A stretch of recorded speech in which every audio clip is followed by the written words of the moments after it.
Halo teman-teman, kelas 5 di seluruh Nusantara. Apa kabar kalian pagi ini? Pasti kalian senang ya, karena besok adalah akhir pekan. Itu artinya besok kita libur. Eits, bukan berarti besok libur belajar kita jadi tidak semangat ya.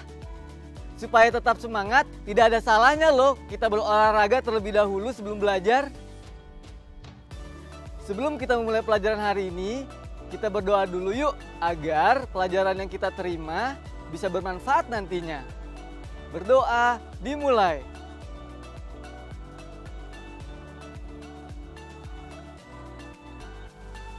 Doa selesai. Teman-teman, tetap semangat ya belajarnya meskipun di rumah dan tetap menerapkan 3M, yaitu memakai masker, mencuci tangan, dan selalu menjaga jarak untuk mencegah penyebaran COVID-19.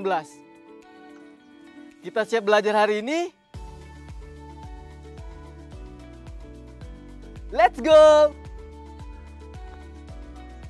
Ayo membaca. Desa Mawar ditulis Su Nyain Chang dan diterbitkan di Asia Foundation Let's Read, berlisensi CC by Street NC 4.0 pada letsreadasia.org. Dahulu kala, ada sebuah desa kecil. Semua penduduknya menanam mawar merah. Kebun mawar merah membuat setiap sudut desa terlihat indah. Desa itu pun dikenal hingga ke penjuru negeri. Tapi, tidak ada seorang pun di desa yang tahu mengapa mereka semua menanam mawar merah yang sama. Beberapa penduduk desa mengira bahwa nenek moyang mereka menanam mawar merah tersebut. Beberapa penduduk juga percaya bahwa mereka akan dikutuk jika tidak menanam mawar merah yang sama. Suatu hari, seorang lelaki tua di desa Mawar menemukan sebuah kotak berisi benih misterius di ruang bawah tanahnya. Lelaki tua itu terkejut. Dia tidak tahu kenapa benih itu ada di ruang bawah tanahnya. Dia kemudian memutuskan untuk menanam benih itu di kebunnya. Lelaki tua itu merawat tanaman baru miliknya dengan sepenuh hati. Ketika bunga-bunga bermekaran, kebunnya pun dihiasi dengan bunga berwarna-warni. Penduduk desa terkejut melihat bunga berwarna kuning, biru, ungu, dan putih bermekaran di antara bunga mawar merah mereka. Banyak orang berpikir bahwa lelaki tua itu akan dikutuk. Maka, mereka mendesaknya agar membuang bunga warna-warni tersebut secepatnya. Si lelaki tua menjawab bahwa dia tidak bisa menghancurkan kebun yang sudah dia rawat selama ini. Penduduk desa kecewa, lalu mengabaikan si lelaki tua dan kebun bunga warna-warni miliknya. Lelaki tua itu berusaha tetap berkebun setiap hari meski para tetangga mengabaikannya. Hingga suatu hari, datanglah seorang seniman dari istana kerajaan. Sang raja mengetahui ketenaran desa karena kecantikan bunganya, sehingga dia mengirim seniman ini untuk melukisnya. Para penduduk desa menyambut seniman itu dengan gembira dan memperlihatkan kebun mawar merah mereka. Sang seniman memperhatikan kebun-kebun itu, lalu memilih bukit terdekat dan mulai melukis. Penduduk desa menanti untuk melihat lukisannya. Ketika lukisan telah selesai, para penduduk terpesona oleh bunga warna-warni di dalamnya. Namun, seorang penduduk desa mengatakan bahwa seniman itu akan dikutuk. Pelukis menjawab bahwa ragam warna dan bentuk diperlukan untuk menciptakan seni yang indah. Menjadi berbeda bukanlah kutukan, tetapi hal yang indah. Penduduk desa sadar bahwa dia benar dan berhenti percaya pada kutukan. Mereka pun memeluk lelaki tua itu dan semua orang menikmati bunga-bunga yang berwarna-warni. Menanggapi bacaan. Setelah kalian menyimak bacaan Desa Mawar yang ditulis oleh Sun Yin Chan, sekarang yuk jawab pertanyaan berikut ini. Apa pesan penting dalam cerita tadi?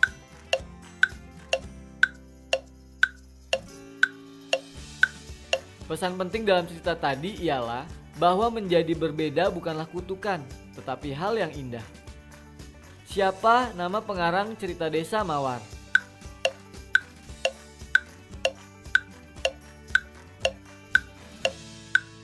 Pengarang cerita Desa Mawar adalah Sun Yin Chan.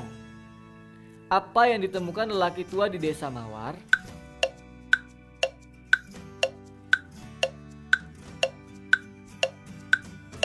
Yang ditemukan lelaki tua di Desa Mawar adalah sebuah kotak berisi benih misterius di ruang bawah tanahnya. Siapa saja tokoh yang ada dalam cerita Desa Mawar?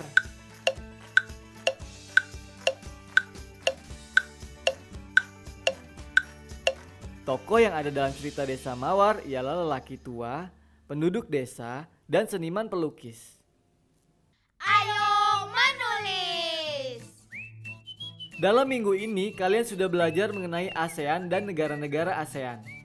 Setiap negara memiliki keunikan tersendiri, seperti kondisi geografis dan pakaian tradisionalnya. Pada proyek akhir minggu, kalian akan membuat poster mengenai profil negara ASEAN yang paling ingin dikunjungi.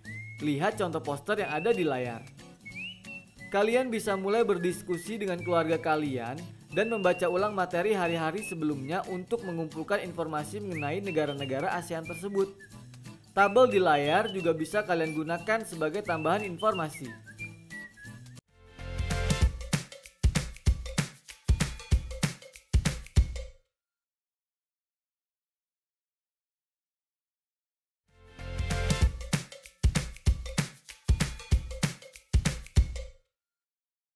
Ayo menyimak.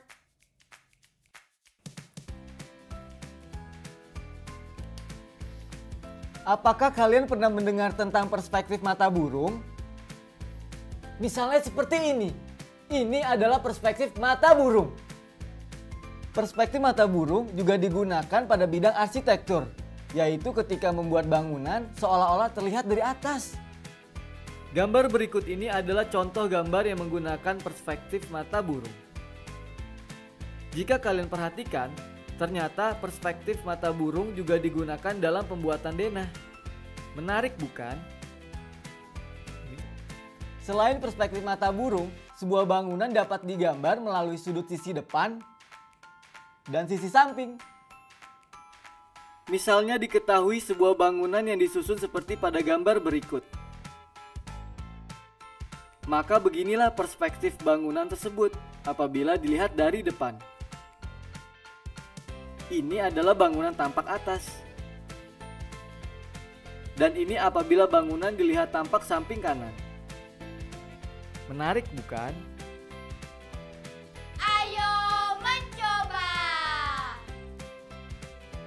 Andi mendapatkan sebuah peta area wisata Silver Pagoda di Phnom Penh, Kamboja seperti pada gambar. Pada peta tersebut juga terdapat 2 rute perjalanan wisata di area Silver Pagoda. Andi melihat bahwa peta tersebut belum lengkap karena tidak memiliki skala. Informasi yang ada pada peta adalah panjang area Silver Pagoda yaitu 70 meter dan jarak pada peta adalah 3,5 cm. Ayo bantu Andi menunjukkan skala peta tersebut. 1. Tentukan berapakah skala yang tepat dari peta di atas. Ingat kembali apa itu skala? Ya benar, skala adalah perbandingan antara jarak pada gambar dan jarak sebenarnya.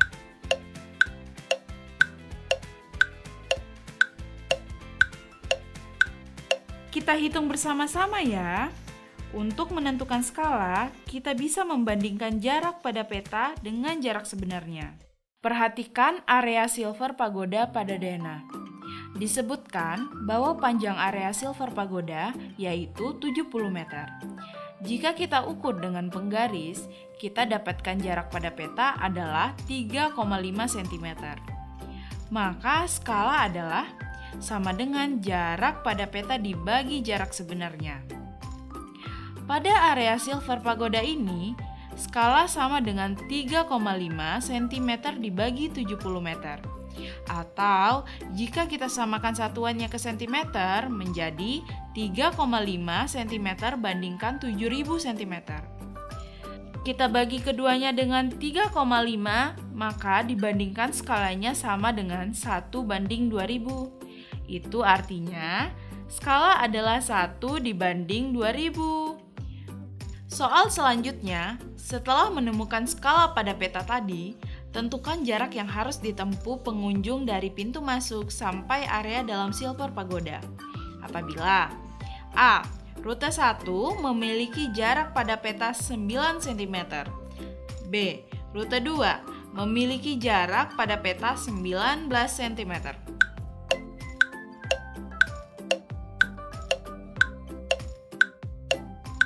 Kita bahas bersama ya.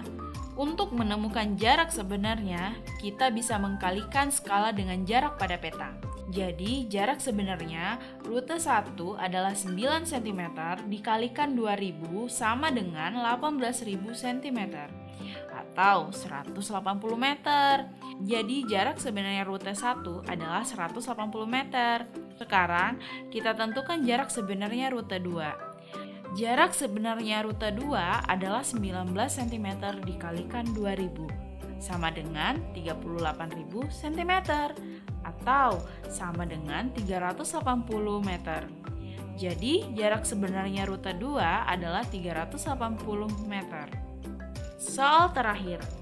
Diketahui rute 1 dapat ditempuh dalam 5 menit. Jika dianggap kecepatan berjalan orang sama, berapa lama waktu tempuh orang tersebut jika melewati rute 2?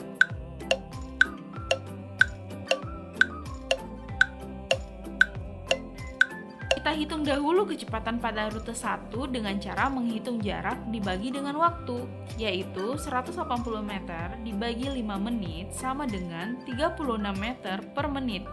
Setelah diketahui kecepatannya, kita akan mencari waktu tempuh orang jika melewati rute kedua. Cara mencari waktu tempuh adalah jarak dibagi dengan kecepatan. Jarak rute kedua adalah 380 dibagi kecepatan yang sama dengan rute 1, yaitu 36 meter per menit. Maka, waktu tempuh pada rute kedua sama dengan 10,56 menit atau sama dengan 10 menit 33,6 detik. Ayo berlatih. Selanjutnya, perhatikan gambar. Gambar berikut merupakan contoh denah rumah yang dibuat Andi. Sekarang coba tentukan 1. Berapakah luas rumah Andi dalam meter persegi? 2. Ruangan manakah yang paling luas? Tentukan berapa luas ruangan tersebut dalam meter persegi. Kerjakan di buku kerja kalian. Setelah sesi proyek kreatif mingguan, kita akan membahasnya bersama-sama. Proyek kreatif minggu ini.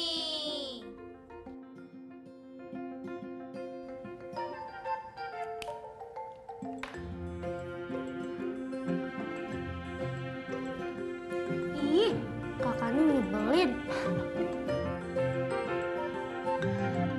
Hai teman-teman, Hari ini kita sudah memasuki hari terakhir mengerjakan proyek kreatif mingguan kita loh. Itu artinya kita harus membuatkan laporan. Kalau kalian kesulitan membuatkan laporan, kalian bisa mengikuti buku panduan laporan berikut ini. Atau kalian bisa membuat laporan sesuai dengan ide dan kreativitasmu sendiri. 1. Beri judul laporan. 2. Tuliskan bahan dan alat yang kalian gunakan dalam membuat poster. 3. Tuliskan waktu kerja yang dibutuhkan. Kalau Kak Evan dan Keira membutuhkan waktu 5 hari, hari Senin hingga hari Jumat. 4. Kemudian tuliskan hal yang menyenangkan selama mengerjakan proyek. Keira paling senang saat membayangkan negara yang ingin dikunjungi, yaitu Singapura. Boleh juga ya seperti Keira. Dan kalian isikan juga kesulitan yang ditemukan saat mengerjakan proyek, serta cara mengatasi kesulitan tersebut.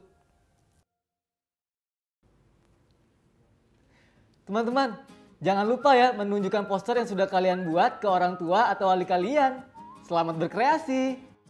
Setelah tadi kalian sudah mencoba menjawab pertanyaan di Ayo Berlatih sendiri, sekarang saatnya untuk mencocokkan jawabannya. Soal pertama, berapakah luas rumah Andi dalam meter persegi? Untuk mengetahuinya, kita bisa mengkalikan panjang denah kali skala dengan lebar denah kali skala. Jadi, 12,5 cm kali 100 dikalikan 7 cm kali 100 sama dengan 875.000 cm persegi atau 87,5 meter persegi. Jadi, luas rumah Andi adalah 87,5 meter persegi. Selanjutnya, soal kedua. Ruangan manakah yang paling luas?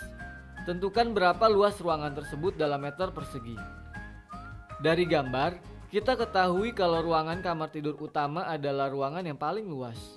Jadi, kita akan hitung panjang dikalikan lebar kamar tidur utama pada denah. Lalu, masing-masing dikalikan lagi dengan skala. Kita lihat, panjang kamar tidur utama adalah 4 cm dan lebar kamar tidur utama adalah 3,5 cm.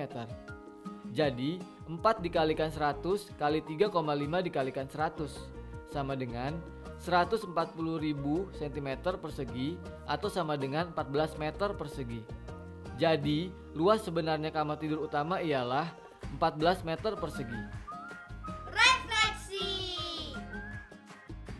Seperti biasa nih teman-teman kelas 5, sebelum menutup pembelajaran hari ini, kita lakukan refleksi dulu yuk. Di awal pembelajaran tadi, kita telah menonton cerita yang berjudul Desa Mawar yang ditulis oleh Sun Yen Chan. Kemudian, kita juga belajar mengenai perspektif mata burung yang digunakan di bidang arsitektur. Selain perspektif mata burung, kita juga belajar bahwa sebuah bangunan juga bisa digambar dari sudut pandang sisi depan dan sisi samping. Terakhir, kita juga belajar bagaimana caranya menemukan skala, yaitu dengan membandingkan jarak pada peta dengan jarak sebenarnya.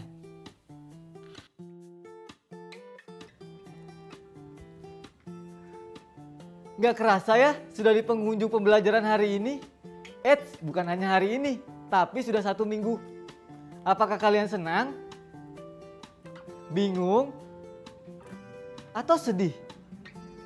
Kalau aku sih senang, karena bisa mempelajari hal-hal baru selama 1 minggu. Kalau kalian mengalami kesulitan, kalian bisa bertanya kepada guru, orang tua, atau wali kalian ya. Saya Kak Evan dan adik aku, Keira. Pamit undur diri. Sampai jumpa. Dadah.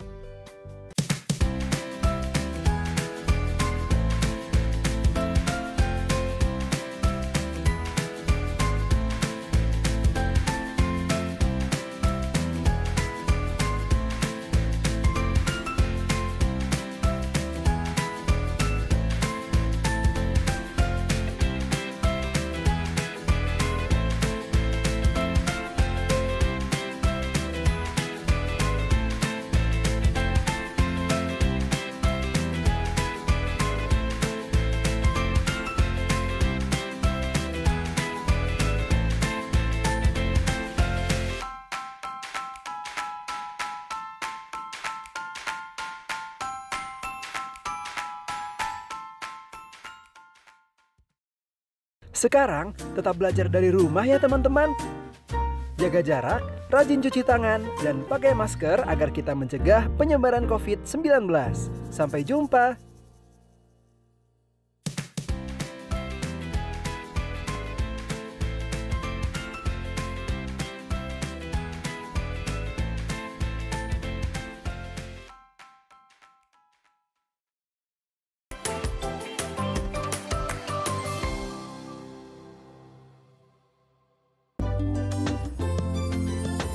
Sering-sering cuci tangan, gunakan sabun, pakai masker, menutup hidung mulut.